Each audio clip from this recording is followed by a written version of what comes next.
I'm going to give the car a bath. You can see all that dirt.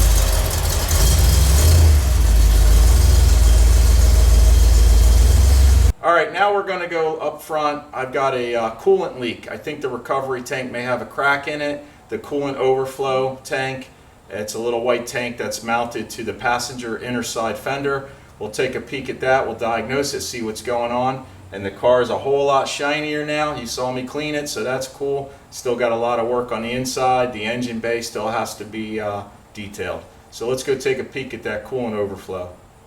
So what I noticed was some coolant leaking underneath after I did a test drive. First time I took it around, I did maybe not even 1/8 of a mile, brought it back, set the idle, and then today I took it back. I washed it, you saw that. I took it out today and I went about 1 mile. So when I got back, I was checking the overflow, which is right here, the overflow tank, the coolant reservoir recovery. So I noticed that there was a leak there. So there was some fluid coming back out, but it was dripping, and I could see that this has been repaired before. What I'm going to do is I'm going to pull this tank out. I may try to patch repair it like it was repaired just temporarily. I'm going to most likely order a new one from one of those Corvette places online. Believe it or not, the cap in this tank, which is just plastic, shipped is going to cost me probably 45 bucks at least. So go figure, that's Corvette for you. So anyhow, I'm going to take it out and I want to show you the steps that you need to do if you have an air conditioning model. Now this AC is not hooked up. This originally took R12.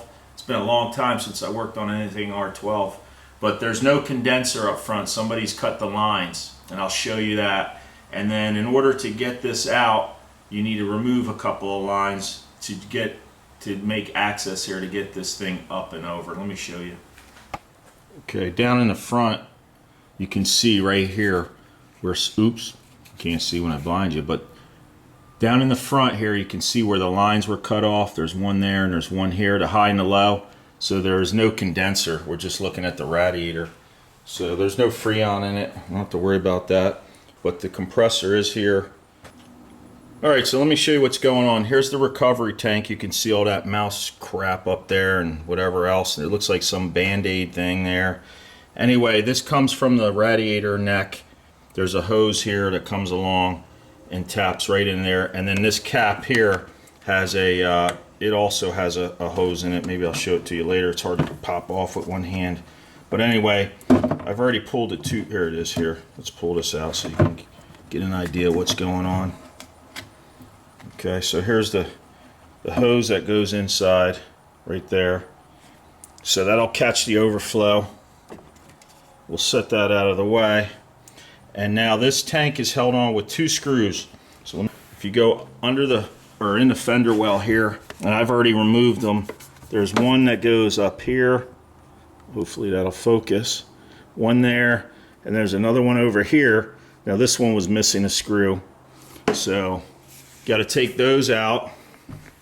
And then in order to lift this out, now if you don't have the air conditioning, you're okay. It should come right out. So once you get this loose like that, there's 2 lines in the way. You have this Freon line, you got your high side and the low side. And then what I did was, since there's no Freon, didn't matter, I just unscrewed this line here, which is already loosened. Pull that out. Okay, and then down here, right down there, there's another line you loosen up. So you get that out. We get this piece out. All right. And then this line here, to get some more room, there's one bolt right here. It's a 3/4 inch bolt, I believe. So I take that out, which I loosened. And now I can just push this up like this to make some space right in here. So I'll put you on the tripod and we'll get that out. What I'm doing here is I'm pushing it up towards the compressor, and then I'm tilting it while I move the low pressure out of the way. There we go. And then it comes right out. Isn't that pretty? Mickey Mouse was here in more ways than one. Here's Mickey Mouse's repair. There was a big piece of snot on here. It's sitting over here. Let me show you. So this piece of snot was, you know, stuck on here like this. It looks like a piece of fiberglass patch or something. And then he left us a present. So what I'm going to do is I'll clean this all out. I don't know if you can see it. There's a lot of black crap and sludge and stuff in the bottom. I'm going to wash this all out. I'm going to try my Cube Bond plastic repair. Alright, so I put some water in it, and that's dripping pretty good there. So to fix the crack, I'm going to try some of this rapid fix. If it works, I'll leave a description for it down below. I've used it before with plastic and it works really fantastic. You know, if you break a little clip or something like that. Basically, it's stuff like crazy glue in one part, and then there's this powder. They call it a welding powder. So what I'll do is I'll put a little bit of crazy glue on the crack, or this stuff here, not crazy glue, but this product, and then I'll sprinkle some powder on it. You dust just a little bit on there, and then I put another drop of this stuff, the liquid, on it, and hopefully it'll harden up. And whether it'll be watertight or waterproof or not, I don't know, but we're going to find out here real quick. So I've got this all dried up. I put compressed air, some air over it so it stays dry. I think I may have to build this up a little bit because this gap, you can't really see it on film, but the gap is pretty substantial. Alright, so while this is still wet, I'm going to put a little more powder on it. Seems to be adhering pretty good. Definitely filled the gap.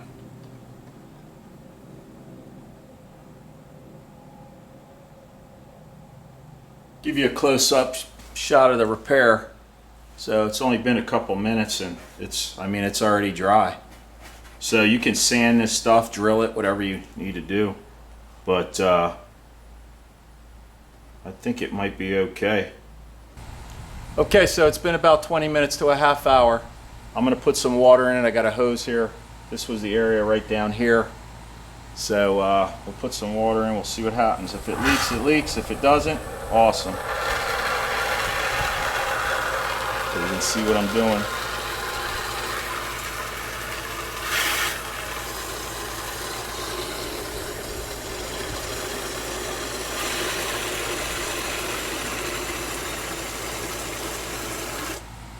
Alright, I got about 3 inches of water in here. So let's see. I splashed a little bit. Let me get a rag. Well, it's not pouring out, I can tell you that much. Let me get in cam here. Alright. It's definitely not pouring out.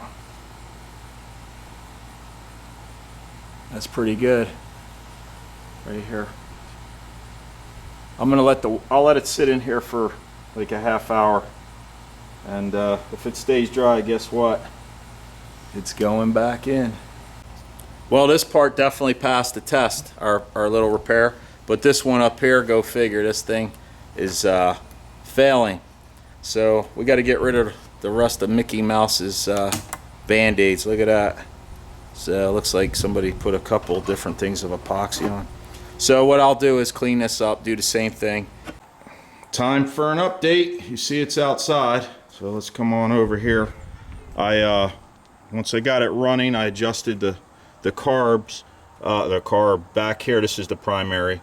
You've got your idle set screws, so this one here and this one right here. I think I wound up going like 2 3/4 out. You gently seat them and then back them out until you'll hear the engine. It'll stall, it'll rev high, blah blah blah. So you got to do it by air basically. I took this access cover off just now here, so I wanted to show you. These are, now there's two barrels here. You got the right side and the left side. So back here, that's the main jet, which you can just unscrew to take out. It's probably about that long. And then you've got the idle jet, which is tiny. And over here, I was told I had to call Weber and talk tech talk with those guys. There's like a set screw here with a nut. Let me zoom in. It's like an 8mm nut. Well, that's called, I think it was called an air bleed valve. So those are bottomed out all the way in. He told me on Ferraris you would want to set the air volume for each carb. I guess when you have 2, 4, 6 on each side, you got a 12 cylinder. So that's what the tech guy told me there. And so that's coming along. I couldn't, on a test drive, I couldn't take the smell of the mouse piss anymore. And I had noticed, there was like a nest area over here. So I got the wipers up right now. I took out these 1/4-inch screws. There's 5 of them right along here. You can see where they're located. So I got this loose, and you can see all that mouse piss right there. It's like white. And look at all this crap down in here. There's peanuts and stuff. So we're gonna wash all that out because I can't take the smell. I can actually smell it in the cabin. I did take it for a test drive. Hopefully I'll get some footage. We can go for a little ride in it. And what else? Oh, I set the timing, or checked the timing. So right in here, let me get you a tight shot, are the marks. Hopefully that's going to come up on camera. Let's see. Let me get down in here. Right up. There we go. Let's see if it'll focus. There it is. Okay. Right in there are your timing marks. I've got this baby at, I believe it's 10 degrees up here towards the top. So it's retarded. You don't want to advance it because it can cause engine damage, detonation, all that good stuff. So I believe it's right about 10 degrees right now. Here's your distributor. On the other side is the tie down, or hold down. Let me show you. There's a hold down clamp with a 9/16 bolt, which I'm just going to point to. The engine's hot right now, but it's right back under here. You loosen that, and then you can turn the distributor. For those that don't know, you turn it, counterclockwise and clockwise, so you can advance or retard the timing that way. So that's on the money. Check that.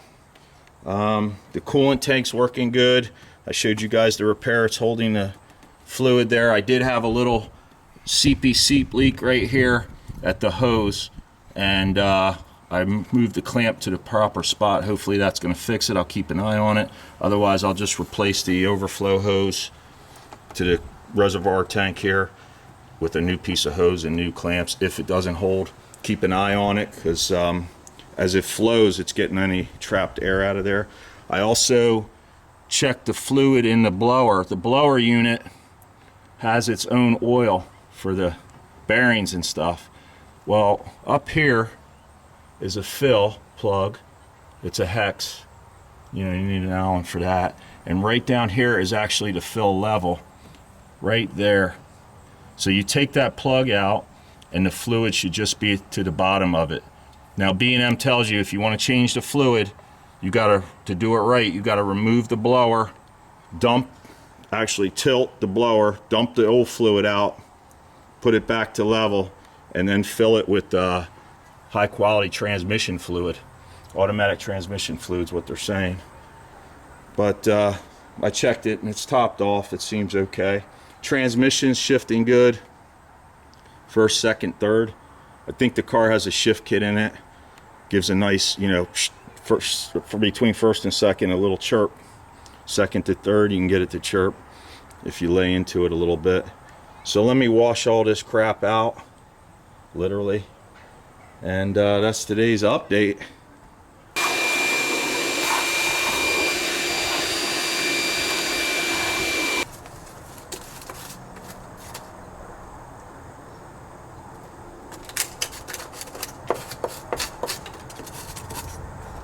Nothing like getting a good dosage of E. coli in the afternoon.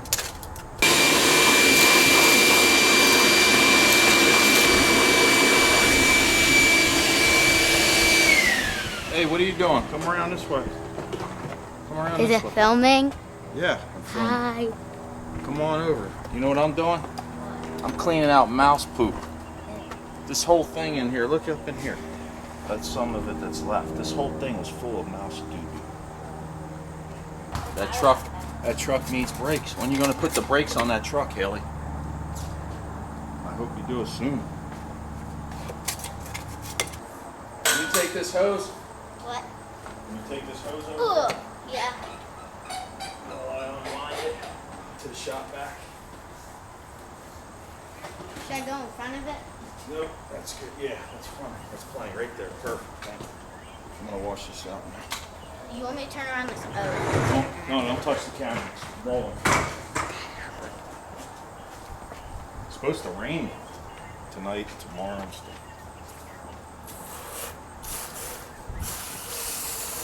You hear my shoes? Hear your what? My shoes. Why, are you squeaking? You hear that? Oh, shoot. Ew. Farted.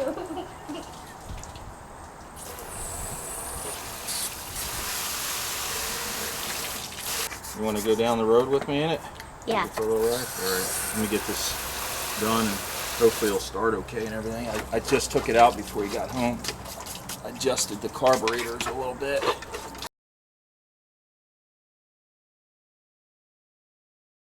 What I want to do is the idle's a little, it's a little rough. I checked the vacuum and I think I had about 19 pounds. That was fine, 18, 19 at idle. You know, it was moving around a little bit. Higher RPMs, vacuum drops down. But anyhow, I plugged this in right over here at this port to check that. So I want to get to the carburetor. So with this Weber side draft, what I'm going to do is I want to take the top of this off and we'll check the floats. I want to see if there's any gunk down in the float bowl and the float valve. We'll take that apart, clean it. I want to make sure the float doesn't have any gasoline inside it, so it's not holding up. I don't think it is. First thing I'll do is, here's that new hose we put on because this thing was squirting. You saw that earlier in the video. This was like a gasoline fountain, which is dangerous. But we'll take this hose off. I got a little container here. We'll drain it into that. And then there's, what is there, 2, 4, 5 screws on top. And we'll pull this off. This is the access cover. We'll get this out of the way for now.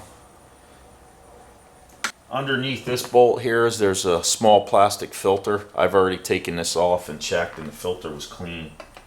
That's a good thing.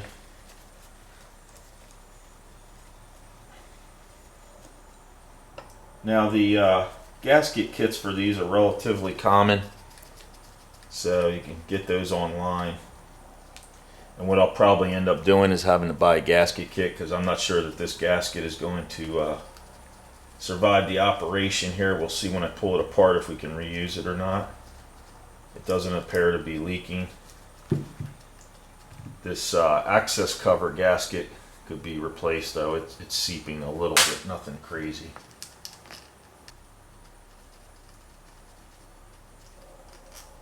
There's 4 and here's number 5. Surprising these bolts here weren't that tight.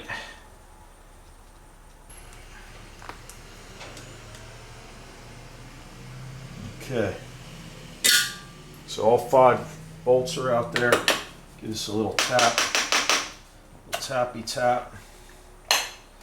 Pull this up gently. Let's take a peek. We'll turn the light up a little bit. There we go. Okay. Alright. There's what we got. So that pops right off there. Here's your floats. Here's the float. Back in here. Oop. Here's our float. Back in here's the valve underneath that. So we're going to check all that. We'll take it apart. We'll actually pull the float off on the bench and we'll clean all that up really well and inspect it. Seemed like the gasket stayed together for now. Still would like to replace it. And then we've We've got that jet down in the bottom there, at the bottom of the bowl. But here, I'll take you in for a closer look. It doesn't look too bad in there.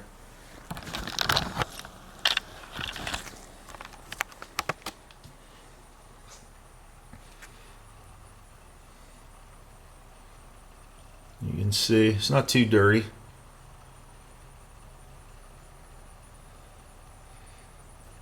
We'll spray some cleaner in there though. And this is your pump, this is your accelerator pump right here. So when that goes, when you move your throttle in and out, that's your pump right there. All right, I got all this stuff cleaned out, and then when I flushed it and the stuff was in the bowl, I just took one of these and sucked out that crap, anything that was floating down in there. You can see it's I got some junk. So anyway, we'll get the top of this on there now.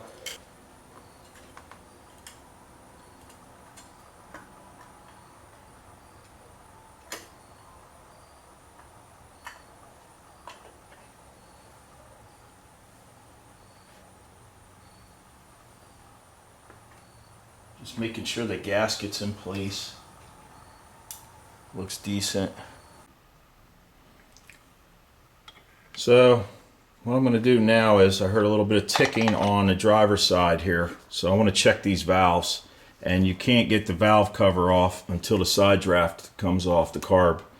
So the fuel hose will come off. The linkage that runs from the primary to the secondary, I disconnected it down there. It just pops off right over down in there. So I got that loose. What I'll do next is remove 4 bolts. There's one here, and then same thing at the bottom underneath. So there's 4.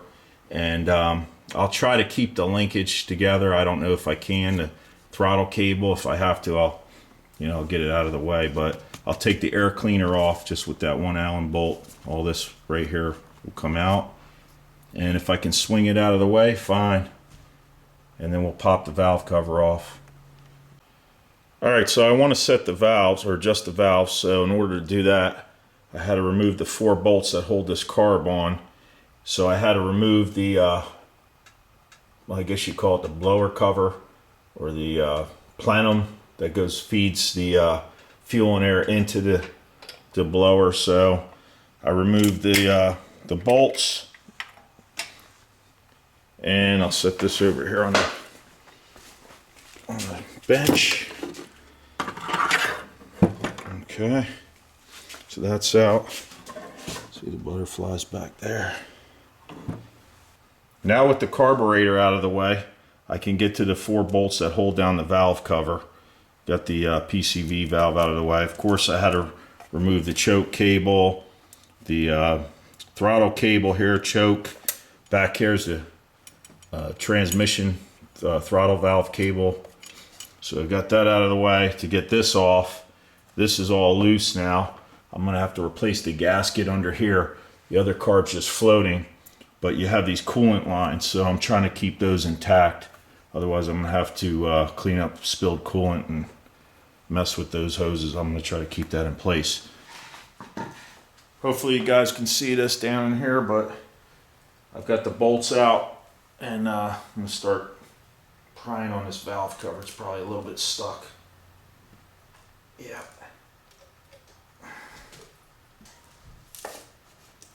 There it goes. It's got the old cork gaskets here. Look like they're silicone on. Isn't that fun? Okay. Squeeze this baby out. See what we got.